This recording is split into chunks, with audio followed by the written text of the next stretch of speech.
திண்டுக்கல் மாவட்டம் வத்தலக்குண்டு அருகே உரிய ஆவணங்கள் இன்றி கொண்டு செல்லப்பட்ட 1,81,000 ரூபாய் ரொக்கத்தை தேர்தல் பறக்கும் படையினர் பறிமுதல் செய்தனர். கட்டக்காமன்பட்டி பிரிவு பகுதியில் நடத்திய வாகன சோதனையில் இந்த பணம் சிக்கியது. விசாரணையில் தேனி மாவட்டம் போடியிலிருந்து விழுப்புரம் ஆட்டுச்சந்தைக்கு ரம்ஜான் பண்டிகைக்காக ஆடு வாங்கச் சென்ற வியாபாரிகள் என்பது தெரியவந்தது. முறையான ஆவணங்கள் இல்லாததால் பறிமுதல் செய்யப்பட்ட அந்த பணம் நிலக்கோட்டை வட்டாட்சியர் அலுவலகம் வழியாக கருவூலத்தில் பாதுகாப்பாக ஒப்படைக்கப்பட்டது.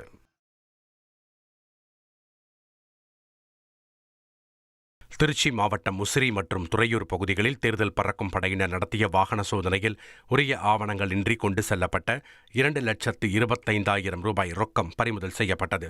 ஏலூர்பட்டி சுங்கச்சாவடி அருகே சரக்கு வாகனத்தில் கொண்டுவரப்பட்ட 1,25,000 ரூபாயை அதிகாரிகள் கைப்பற்றினர்.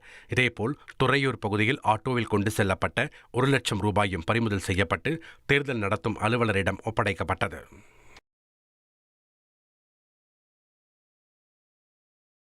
வேலூர் காட்பாடி அடுத்த கிறிஸ்டியான் பேட்டை பகுதியில் தேர்தல் பறக்கும் படையினர் நடத்திய வாகன சோதனையில் தெலங்கானாவைச் சேர்ந்த முரளி என்பவரிடம் இருந்த 1,84,000 ரூபாய் பறிமுதல் செய்யப்பட்டது. உரிய ஆவணங்கள் இல்லாத காரணத்தால் அதனை பறிமுதல் செய்த அதிகாரிகள் காட்பாடி வட்டாட்சியர் அலுவலகத்தில் ஒப்படைத்தனர்.